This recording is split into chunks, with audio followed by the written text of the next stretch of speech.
Olá, bodybuilder! Vamos falar finalmente sobre as regras da Classic Physique, né? Que tem despertado muitas dúvidas, eu tenho recebido muitos pedidos. Então lá vai.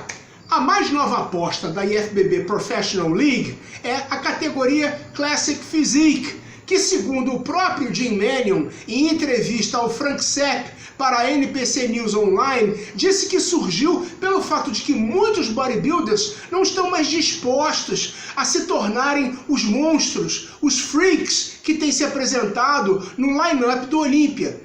E que os Men's Physique, por sua vez, estão ficando grandes demais, né? E não conseguem se manter na categoria. O Frank Sepp completa na entrevista que ele tem visto muitos atletas da Men's Physique, inclusive o próprio Mark Anthony, né? Que 2 semanas antes da competição que eles estão enormes e eles sofrem muito para cair de peso e secarem o suficiente para entrarem no padrão da categoria.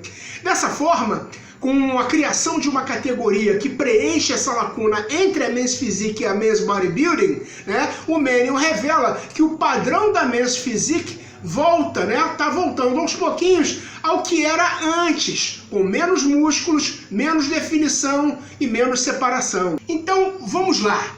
De cara, a primeira coisa que todo atleta deve se preocupar é a nomenclatura utilizada nesses shows, que pode surpreender e pegar muitos desavisados que sobem sem um devido treinamento no palco. Bom, então entendam de cara que o que nós chamamos de categoria, eles chamam de division. Então a Classic Physique é uma division, né? E o que nós chamaríamos das divisões da categoria, eles chamam de class. A primeira preocupação do atleta na Classic Physique deve ser com relação a height and weight, altura e peso, que é dividida em 4 classes por altura e peso. Classe A, B, C e D, usando a métrica americana, ou seja, feet e inches para altura, ou seja, pés e polegadas, e pounds, ou seja, libras, para peso.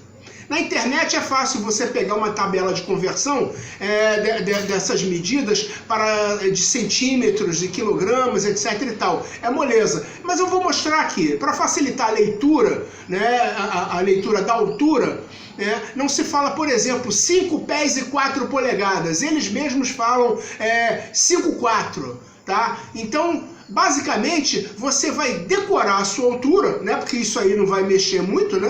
A menos que você esteja em fase literalmente de crescimento, não vai mudar muito nessa nomenclatura. Agora, o peso é só dividir por libras, dividir por 2,2 para você achar os quilogramas, ou seja, 160 libras divide por 2,2, você acha o total em quilos, né? Então segue aí uma tabela de conversão de altura para facilitar.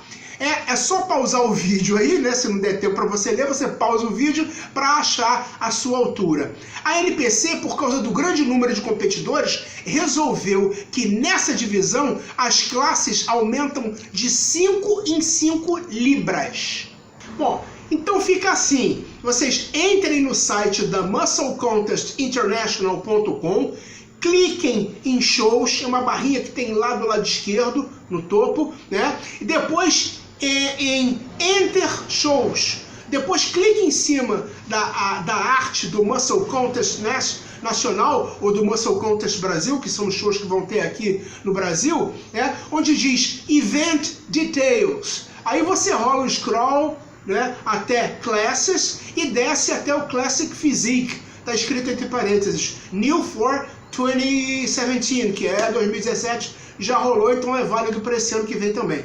Você vai ver que a classe A vai de 5,4 até 5,7, ou seja, de 72,7 quilos a 87,5. A classe B vai de 5,8 a 5,10, pesando de 82,7 a 89,5 kg, né? A classe C de 5,11 a 6,0, que vai de 93,2 a 96,4 kg, e finalmente a classe D de 6,1 para 6,7, né? Que vai de 100 a 125 kg. Você pode observar que à medida que vai aumentando a altura, o peso aumenta de 5 em 5 libras. Então, para os treinadores que quiserem ter isso na cabeça, né, porque são vários atletas que o cara prepara, é só ver que a altura começa em 5,4 e termina em 6,7. E vai de 1 em 1, 5,4, 5,5, 5,6, né? Polegada por polegada. Já o peso começa em 160 e acaba em 2,75, indo de 5 em 5. 160, 1,65, 1,70, 1,75 e por aí vai. Detalhe, existe o que eles chamam de breakdowns, que são as quebras da classe ou a subdivisão em subgrupos. Isso é feito para o que chamamos aqui como a unificação de categoria. Então presta atenção, as categorias podem então ter a unificação de classes, né, que eles chamam de competition breakdown. Então nessas 4 classes, A, B, C e D, tá, elas podem virar só A, B e a C e D unificada. Ou então ter só 3 classes, tá? Porque não tem atleta suficiente. Ou pode até ter 2 classes, A, B juntas e C e D. Eles unificam dessa forma, as 2 mais baixas com as 2 mais altas. Tá? O número de classes ou unificação das mesmas só pode naturalmente ser anunciado depois que se encerram as inscrições. Então dá para saber, né? Você pergunta, entra em contato com o pessoal via mídia social, tá? Dá para saber se você vai subir com um cara de outra classe que foi unificado à sua. E aí dá para atrapalhar melhor a questão da estratégia com o seu técnico, né? Por que isso interessa? Porque para levar o seu Procard, você tem que ser campeão overall das 4 classes. Seu treinador é que terá de montar uma estratégia para o caso da sua classe estar sendo unificada com outra, acima ou abaixo, e atender o padrão exigido naquela competição. Então é uma questão de prestar atenção, porque é sintonia fina mesmo. Bom, poses. Muito cuidado com isso. As poses consistem em 1 quarto de volta e 5 compulsórias apenas, tá? Front double biceps, que é o duplo bíceps de frente, side chest, que é o peito de lado, back double biceps, né, que é o duplo bíceps de costas, já vai para abdominal and tights, que é abdômen e coxa, e favorite classic pose, que é a pose favorita. Agora, essa sua pose favorita não pode ser maior muscular, tá? Inventa, cria, vai procurar com um bailarino como é que faz uma pose diferente, arqueiro, né? Dá o teu jeito, tá? Mas não pode ser o maior muscular.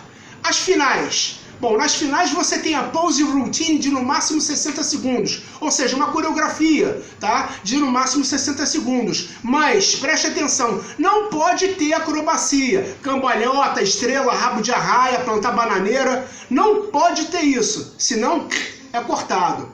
Confronto só vai existir se for necessário, não rola confronto para rolar gracinha, muito menos pose down. Pose down só vai rolar, entendeu? Se for para decisão, e mesmo assim a decisão só no overall. Nas eliminatórias não tem pose down, não tem nada, é tudo muito sequinho, muito objetivo.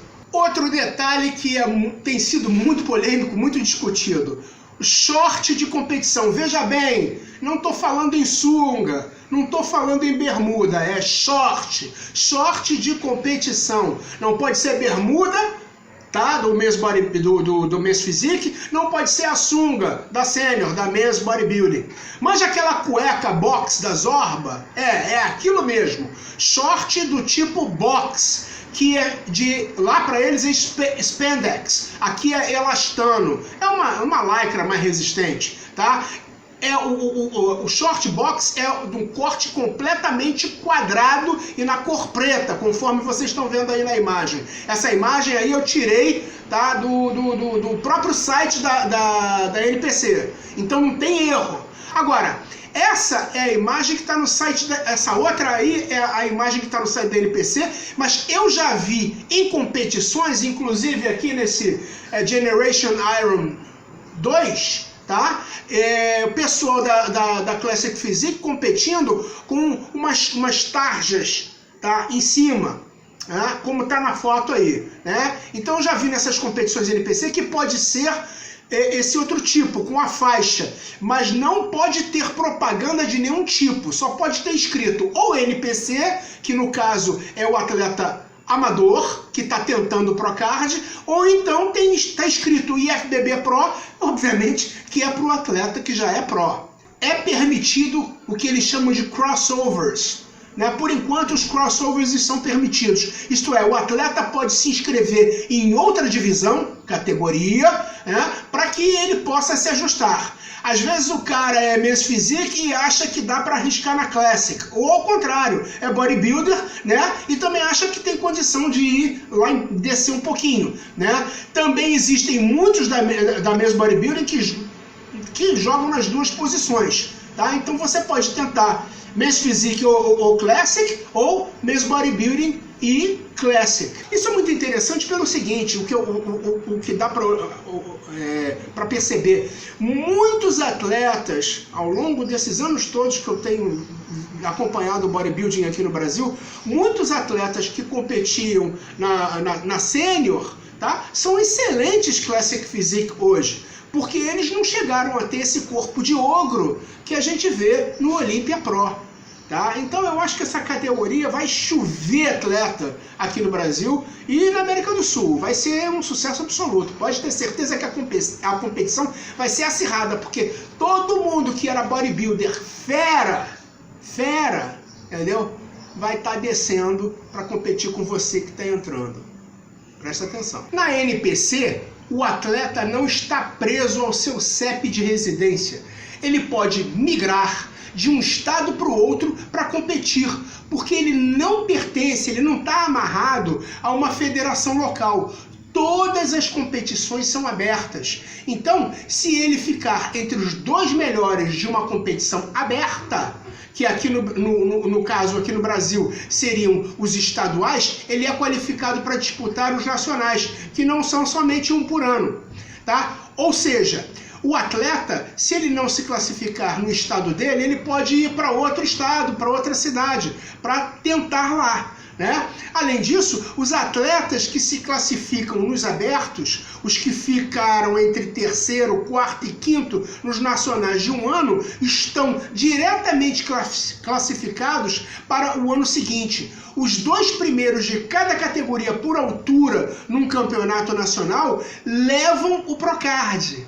Muito provavelmente, esse sistema que eu acabei de explicar, esse sistema de alimentação de atleta da NPC, entendeu? Vai ser, caso ela se estabeleça aqui no Brasil, vai ser dessa forma. Ou seja, a diferença do sistema de alimentação, tá, é bem diferente, porque o cara, pela NPC, ele não precisa disputar só pelo estado dele, ele pode disputar por qualquer outro estado. Então, se ele não ganha aqui, ele pode ganhar no Recife, pode ganhar em São Paulo, etc e tal, né? Bom, graças a esse sistema de alimentação mais dinâmico e desprovido de segundas intenções, que a Muscle Contest já poderá fazer eventos profissionais de cara no Brasil, porque permitirá que uma miríade de Los Hermanos venham competir conosco. Vai vir gente do Peru, Colômbia, Chile, Argentina, Paraguai. Tá? Tem uma galera enorme com Procard que, como nós, não tem grana para ficar competindo nos States, né? Mas para competir em São Paulo é uma coisa completamente viável. E aí vai um recado para quem ainda está em dúvida se fica na IFBB daqui, se tenta o Procard do Elite Pro, ou se tenta o Procard da NPC, entendeu? Vai uma dica aí. A IFBB daqui, ao contrário disso que eu acabei de falar, vai ter de se virar nos 30 para arrumar atletas para competir os seus Elite Pro da vida. Porque o seu sistema de alimentação é todo engessado por regras em excesso, que, a meu ver, não foram criadas com um pensamento na essência do esporte, mas por uma política caça-níquel, que usa o atleta como massa de manobra para as suas metas, que cá entre nós ninguém entende e muito menos alguém explica sequer. Né? Quando o foco do evento é o atleta, que é tratado como cliente, a coisa se liberta e se flexibiliza. Né? É o caso do Classic Physique, que na minha cabeça será a nova sensação do bodybuilding junto com a Men's Physique, por causa da nossa realidade, que nos impede de chegar aos altos padrões do Olympia na categoria da Men's Bodybuilding. Né? Então é aquela coisa, já que não dá para virar ogro, então você vai ficar num sistema intermediário e acaba caindo numa classe que te acolhe, entendeu? E te julga com competência e humanidade. Eu espero ter sido de ajuda e até a próxima. Força sempre!